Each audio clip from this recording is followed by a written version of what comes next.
What if there's a book, older than the Bible's final form, that rewrites Genesis, Exodus, and even parts of Revelation?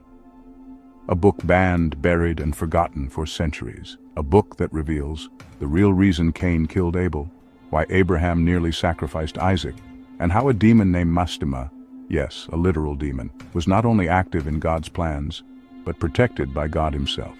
This book exists. It's called the Book of Jubilees, and what it reveals will shake the foundation of everything you thought you knew. Welcome to our channel, where we uncover the hidden, the lost, and the forbidden. Stick with us to the end, because the last secret, the one about why God spared a demon, might just explain what's happening in the world right now. Let's begin. Before we dive into the darkest secrets, you need to understand what the Book of Jubilees is. This isn't some random internet myth or New Age invention. The Book of Jubilees, also called the Little Genesis, was found among the Dead Sea Scrolls. That's right. The same scrolls that scholars believe contain the earliest and most untouched versions of biblical texts. But this one, it was left out of the modern Bible, rejected by church leaders, labeled dangerous by early theologians. Why? Because Jubilees doesn't just retell the book of Genesis. It adds details and timelines that reveal something shocking. The events of Genesis were far more structured and intentional than we've been told. Everything happened according to a celestial calendar, broken down into 49-year periods called Jubilees. And here's the kicker. In Jubilees, angels are not background characters. They are architects of human history. In fact, the book claims that the law, yes, the law of Moses, was given before Sinai. Not to Moses first, but to angels who then taught it to humans. Let that sink in. The law existed in heaven before it ever touched stone tablets. But it gets stranger. You've heard the story. Cain and Abel, two brothers, one offering accepted, one rejected. Cain gets jealous, Abel dies. That's the surface version. But in Jubilees, we get details left out of Genesis. Cain didn't just get jealous, he felt cursed. He believed that God was playing favorites, and worse, that Abel had done something that trapped God's favor. So what did Abel do? Jubilees tells us that Abel brought first fruits from the flock's fat portions, the absolute best. Not just out of obligation, but with a sincere, joyful heart. Cain, on the other hand, brought food from the leftovers, not the best, and definitely not from love. And then, Cain's heart was hardened by something darker. Jubilees 4 verse 3 reveals this line. Sin crouched at the door of Cain's heart. But it wasn't just sin. It was a being, a presence, a whisperer. We're not told directly in Genesis who or what whispered to Cain. But Jubilees suggests that there was already an influence at work, one that fed Cain's bitterness and drove him to act. And that presence will meet him by name soon. Because it wasn't just Cain's idea, it was suggested. Cain was the first murderer, but he might not have been acting alone. So don't go anywhere, because we are going to be diving even deeper into Cain and Abel's Bible stories soon. And the real reason why Cain killed Abel might surprise you more than you ever thought. Here's where things get mathematically creepy. Jubilees doesn't use our calendar. It breaks time into 49-year Jubilees and 7-year weeks of years. Every major biblical event happens on purpose, according to this calendar. Adam was created in the first Jubilee. Cain killed Abel in the second week of the second Jubilee. Noah was born in the 10th Jubilee. Abraham, he's born in the 39th. This isn't just interesting, it's terrifying in what it implies. It suggests that history is not random, that human events follow a divine schedule, a cosmic script written by celestial beings. And here's what's truly unsettling. Jubilees claims that the angel of God is telling Moses this calendar during his time on Mount Sinai. Meaning, while Moses is receiving the 10 Commandments, he's also being told the real timeline of human history, one that goes all the way back to before Adam. Let that sink in. The real story was never meant for just anyone, only Moses, only the chosen. But somehow this forbidden book survived. And it gets darker from here, because in this timeline, not everything God allows is good. You know how in modern Christianity, Satan is the villain of the story? Well, the Book of Jubilees introduces someone else. Someone worse in some ways, and more confusing in others. His name is Mastema, and what he does will make your skin crawl. According to Jubilees chapter 10, verse 8, Mastema is the chief of the spirits. He's the one who leads the demons left behind after the flood, the spirits of the Nephilim. And after Noah prays to God to bind all evil spirits forever, guess what Mastema does? He asks God to let him keep just a few, 1/10 to be exact. Why? Let some of them remain before me, and let them hearken to my voice. Wait, why would God allow that? Because according to the book, those spirits were to be used to test humanity. That's right. God permits Mastema, this literal demon overlord, to keep 10% of the spirits so that he can tempt, torment, and test mankind. And even worse, when Abraham is about to sacrifice Isaac, it wasn't Satan who suggested the test, it was Mastema. He goes before God and asks for a test of Abraham's loyalty. So the most disturbing moment in Genesis, the moment Abraham lifts the knife over his son, was orchestrated by a demon God allowed to act. Let that hit. And that's only the beginning of Mastema's story. Still with me? Because what's coming next will blow the lid off everything. What really happened between the Watchers and human women? Why Moses was almost killed by God before entering Egypt? And why the Book of Jubilees might be more prophetic than even Revelation? Don't go anywhere. Part 2 is where we enter the war between heaven, earth, and the forgotten ones in between.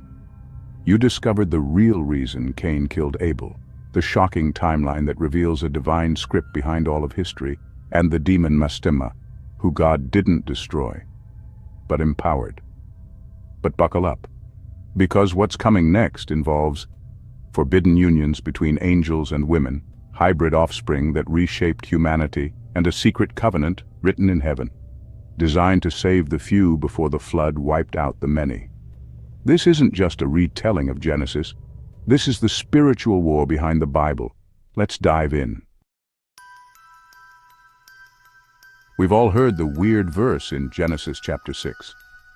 The sons of God saw that the daughters of men were beautiful, and they took them as wives. But who were these sons of God? The Book of Jubilees doesn't leave it vague. It calls them what they were, watchers. These were angels, powerful, radiant beings assigned to oversee humanity. But instead of guiding mankind, they wanted something more. Jubilees chapter 5 verse 1 says, "The angels of God saw them and desired them. And they said to one another, 'Come, let us choose wives from among the children of men.' And they did. They came down. They seduced women. They bore children. But these weren't normal children. They were giants, Nephilim, corrupt hybrid abominations that devoured everything, men, beasts, and even each other. And soon, the world was overrun. The Book of Jubilees says these Nephilim were the true reason for the flood. It wasn't just because humans sinned. It was because creation itself had been genetically corrupted. God had to cleanse the bloodline, so he sent the flood. Not just to start over, but to protect the promise. Here's where things get almost sci-fi. When the world was being washed away, God made a secret covenant, not just with Noah, but with the bloodline that would come through him. And that covenant, it was pre-written. Jubilees chapter 6 reveals that heavenly tablets, yes, actual celestial records, contained laws and prophecies long before humans even existed. Think about that. The laws of Moses weren't invented in the wilderness. They were copied from heaven's archive. And the most important of these laws wasn't about sacrifice or ceremony. It was about time. Jubilees emphasizes that the true people of God must follow a 364-day calendar, a perfect solar year, and yet, today we follow a lunar calendar. The Jewish calendar is 354 days. The Gregorian calendar, used by most of the world, is 365. Jubilees warns that corrupt angels would eventually cause humanity to forget the true calendar, leading to false feasts, forgotten Sabbaths, and disconnection from divine rhythm. In short, we've been operating on the wrong time since Babel. Why does this matter? Because prophecy, holidays, and holy days, are timing sensitive. And Jubilees claims we've been out of sync for thousands of years. You may think the flood ended the story of the Nephilim. Wrong. According to Jubilees, when the bodies of the Nephilim were destroyed by water, their spirits survived, and they were angry. These disembodied spirits became the first generation of demons, roaming the earth, whispering, tempting, corrupting. Noah saw what was happening and cried out to God, "Please bind these spirits so they can no longer harm our children." God agrees at first. But guess who steps in? Mastema. And what does he say? "Lord, let some remain, 10%, so they can help me test them." And God says, yes, yes. That's the part modern churches don't teach. The demons weren't just loosed because of rebellion, they were permitted to remain as tools of trial. So if you've ever wondered why temptation exists, why evil seems to have permission to operate, Jubilees has an answer. Evil is allowed because it's part of the test. But that raises a bigger question. Are we being judged or are we being trained? Let's fast forward to one of the most disturbing moments in all of Scripture. Genesis chapter 22. God tells Abraham to sacrifice Isaac. You've heard the story. Abraham obeys, raises the knife. God stops him at the last moment. But Jubilees reveals a hidden player in the scene. It wasn't God's idea alone. It was suggested by Mastema. Jubilees chapter 17 verse 16 says, "And Mastema came to God and said, 'Test Abraham as you tested Noah, and see if he will remain faithful in all things.'" Wait, what? So the test that nearly ended Isaac's life was pushed by a demon who works with God? And it gets even stranger. After the test, Abraham is praised for his faithfulness. But Mastema isn't punished. He remains protected, active, watching, almost like he's a necessary evil. If this is starting to make your spine tingle, good. Because we're only halfway through the secrets of Jubilees. Coming up next, why Moses was almost killed by God right before delivering Israel. The war over the soul of Egypt. And the final prophecy in Jubilees that predicts the entire future of mankind, including what's happening right now. Don't click away. What's about to be revealed might explain why the world feels like it's breaking apart, and what heaven plans to do about it. The forbidden book of Jubilees, secrets they never wanted you to know. Previously, we exposed the watchers who fathered giants, the calendar that heaven follows, but humans forgot, and the demon Mastema, who orchestrated Abraham's greatest test and was never destroyed. But now, we arrive at one of the most chilling secrets in the Book of Jubilees, the night a prophet almost died, not by Pharaoh's hand, not by Egyptian magic, but by the very God who called him. And it all happened right before he became a deliverer. If you've read Exodus, you've probably skimmed over this one bizarre moment. At a lodging place on the way, the Lord met Moses and was about to kill him. That's Exodus chapter 4, verse 24. Wait, what? God sends Moses to Egypt, gives him signs and wonders, then tries to kill him? Even most pastors skip this one. But the Book of Jubilees fills in the missing context, and it is terrifying. Here's what Jubilees says. Moses had failed to circumcise his son, not out of rebellion, but out of forgetfulness or fear. And God's covenant with Abraham, it demanded obedience to the letter, starting with circumcision. So God held Moses accountable. But here's the twist. Just when death was near, Zipporah, Moses' Midianite wife, steps in. She circumcises their son with her own hands, touches the bloody skin to Moses' feet and shouts, "You are a bridegroom of blood to me." In that moment, God relents. Moses lives. But Jubilees makes something clear. This wasn't just a medical ritual, this was a test of allegiance, because Moses was about to lead God's people out of bondage. But if he couldn't even keep God's first command for the covenant, how could he be trusted to carry the law? The stakes were higher than we ever imagined. Let's talk about Egypt for a moment. The plagues weren't just symbolic, no, they were war. But not just between Moses and Pharaoh, you know.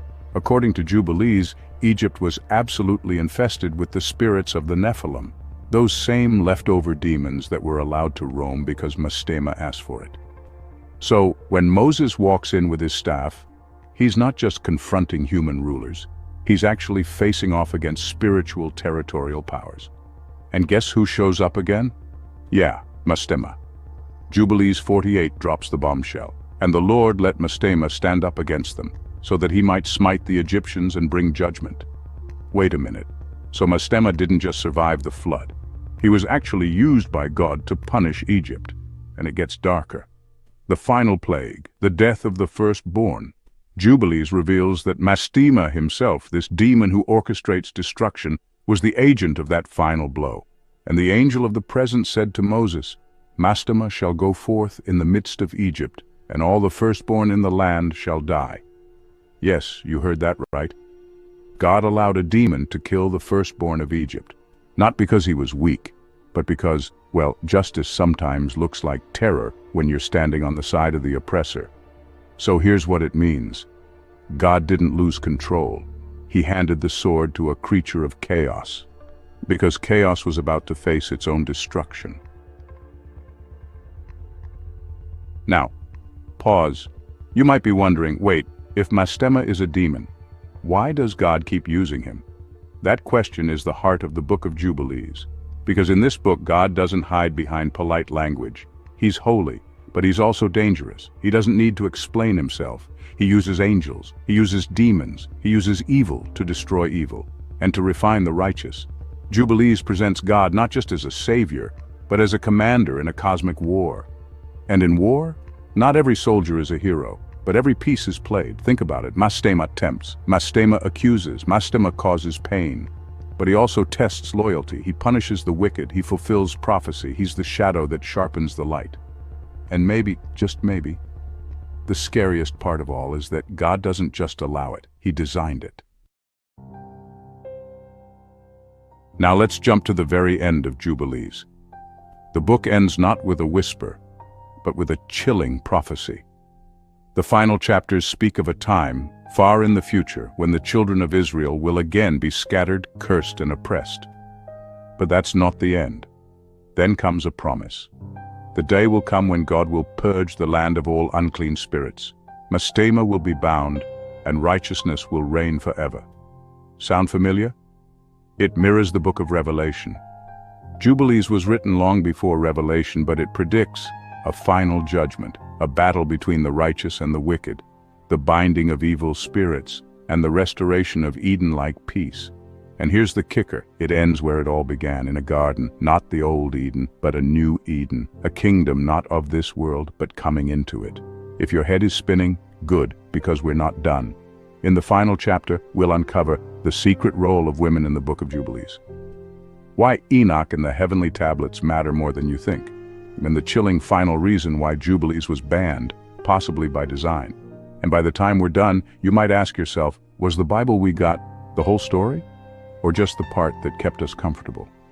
The forbidden book of Jubilees, secrets they never wanted you to know.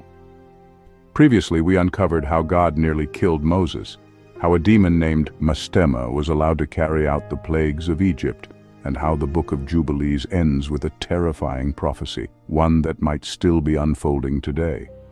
But what if the most dangerous secrets of all were not about angels or demons, but about you, and the truth of who you are in God's divine timeline? Let's finish this journey, because what comes next changes everything. Most ancient religious texts silence women, not the Book of Jubilees. It does something radical for its time, something that likely contributed to its exclusion from the Bible. In Jubilees, women are not just passive side characters, they're named, they're recorded, they're remembered. For example, Eve is given not just a name, but a voice, emotions, and moments of deep spiritual significance. Sarah is shown as a powerful matriarch who actively participates in God's covenant. Rebekah, the mother of Jacob and Esau, plays a crucial role in shaping the destiny of nations. But that's not all. Jubilees even records the names of wives of the patriarchs, something Genesis often skips. Why? Because in Jubilees, lineage matters. But not just bloodline, intention, character, and covenant loyalty. It's not just the men who are tested. The women, too, are seen as guardians of the promise. Could it be that remembering the power of women in the biblical narrative threatened a male-dominated religious order? Could that be one reason this book was hidden? If so, what else were they trying to keep us from seeing? Let's talk about Enoch. He's barely mentioned in Genesis, just a few verses. Enoch walked with God, and then he was not, for God took him. But in Jubilees, he is monumental. Jubilees chapter 4 verse 17 says, Enoch was the first man to learn to write, and was taken up to heaven so he could read the heavenly tablets, record the history of the world, and teach humanity the laws of righteousness. In other words, Enoch became the divine scribe, the one who wrote the blueprint of time and law. The Book of Jubilees claims its entire timeline was passed down through Enoch and preserved until Moses. But here's the most shocking detail. These heavenly tablets include events that have not yet happened. Meaning, the Book of Jubilees isn't just a record, it's a prophetic roadmap, a scroll that tells you where we've been, where we are now, and where we're going. Which begs the question, why was it banned? Why was it burned, hidden, and rejected? Because a book that tells people their true origins, their divine schedule, their forgotten identity, is dangerous. Let's be blunt. The Book of Jubilees was never officially declared heresy. It just disappeared, not burned like other heretical texts, not condemned like the Gnostics, just quietly left out of the canon. But why? Here are three likely reasons. 1. It gives too much power to the reader. Jubilees doesn't treat you like a mindless believer. It hands you a calendar, a covenant, a blueprint for aligning your life with God's timeline. In a religious system built on hierarchy, that's a threat. 1. It names the enemy and God's permission. Most books only whisper about the enemy. Jubilees says it outright. Evil isn't just a mistake, it's a test. Mastema isn't a rogue demon, he's a tool in God's hand. To the early church, desperate to present a more palatable, all-loving God that was unthinkable. 1. It reveals that we are in a delayed Eden. The book ends not with despair, but with hope. And in those days the Lord will heal his servants, and all the spirits of unrighteousness shall vanish from the earth. Sound familiar? That's Revelation, before Revelation. Jubilees dares to say what most fear to believe, that Eden wasn't destroyed, just postponed. And we're the generation meant to prepare for its return. Here's the truth. Whether or not you accept the Book of Jubilees as divine revelation, it speaks with ancient authority, it fills in biblical gaps, and it reveals a side of God that's often sanitized, a God of order and mystery, of law and love, of tests and promises, a God who lets demons exist, not because he's powerless, but because he's preparing a people who will rise above them. And maybe that's you. Maybe the calendar is still ticking. Maybe the demons still whisper. Maybe the covenant is still calling your name. So here's your final question. Will you ignore the book they buried? Or will you read what was never meant to stay hidden? If this opened your eyes even a little, like, subscribe, and drop a comment. But now, here's the moment you've been waiting for. What they didn't teach you in Sunday school. Throughout this series, we've teased one of the strangest, most emotional, and most human stories in the Book of Jubilees. The murder that shattered the first family. The moment when blood cried out from the ground. But what if it wasn't just about a rejected offering? What if the real reason Cain killed Abel involved something far more personal? A conflict over marriage, identity, and divine favor? It's time to go deeper. Let's uncover the full story of Cain and Abel, according to the Book of Jubilees. What if I told you? Cain didn't kill Abel just because of jealousy over a sacrifice. What if the real reason involved twin sisters, marriage rights, and a divine rejection that shook the very first family? The Book of Genesis gives us a brief version of the story, but the Book of Jubilees? It gives us the missing details, names, motives, and secrets. Secrets so disturbing they might change the way you see the very first murder in history. Now diving deep into what the Book of Jubilees really says about Cain and Abel, and why Cain's sin was more calculated, more personal, and more tragic than you were ever told. Let's begin. In Genesis, we hear, "And Adam knew Eve, and she bore Cain and then Abel." But the Book of Jubilees adds something shocking. It wasn't just two sons. Jubilees 4:1-2 tells us that Cain and Abel were each born with twin sisters. Cain's twin sister was named Awan. Abel's twin sister was unnamed in some translations, but is traditionally understood to have been born with him as part of God's design for sibling marriages in the early human generations. Yes, sibling marriage was the norm at that time because there were no other people. Jubilees implies that each son would marry his twin sister to continue the bloodline. But then, a conflict arises. According to Jubilees 4:2, Cain desired to marry Abel's twin sister, not his own, and that changed everything. The Book of Jubilees doesn't stop at marital conflict. It goes further. Jubilees 4:3 tells us, "And in the third week of the second Jubilee, he, Cain, killed Abel because God accepted the sacrifice of Abel and not the sacrifice of Cain." But here's what you weren't told. The offerings were tied to the marriage dispute. Abel gave an offering of firstborn lambs and fat portions, the very best of his flock. Cain, on the other hand, brought produce, not first fruits, not the best. He brought something ordinary, and God saw their hearts.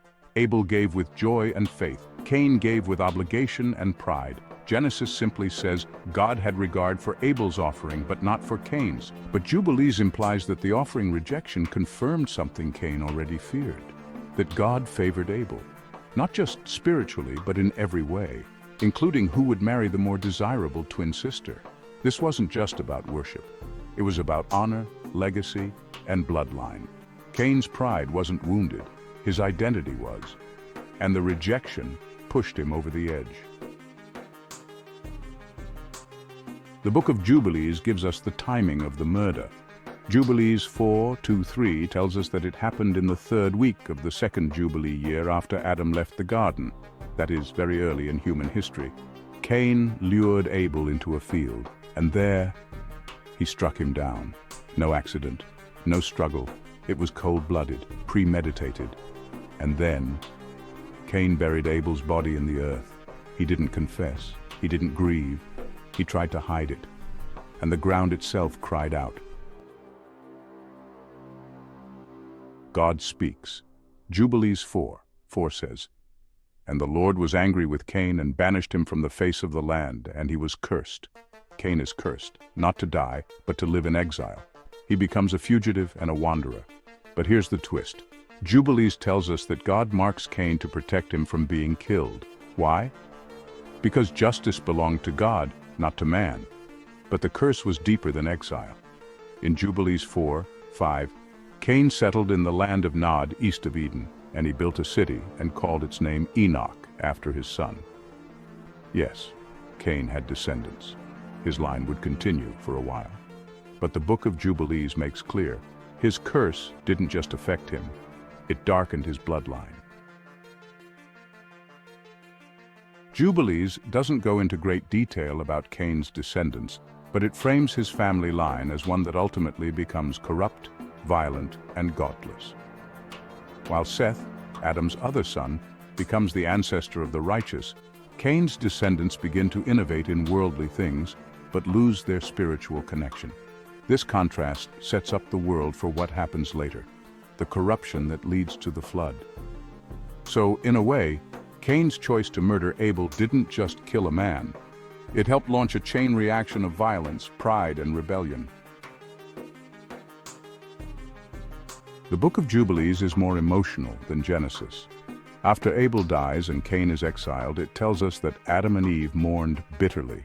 Jubilees 4:5 says, "And Adam and his wife mourned 4 weeks of years for Abel, that is, for 120 years.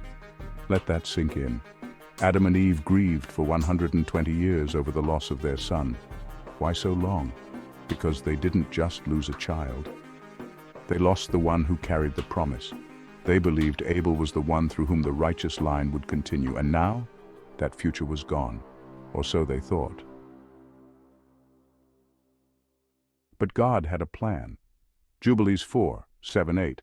"And in the fourth Jubilee, in the first week in the third year, Adam knew his wife, and she bore him a son, and he called his name Seth.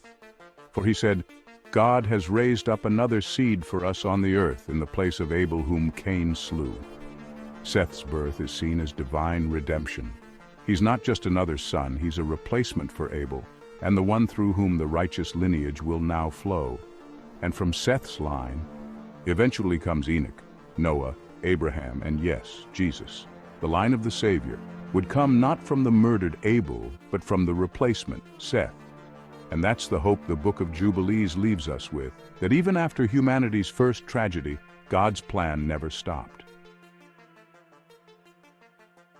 So, why did Cain really kill Abel?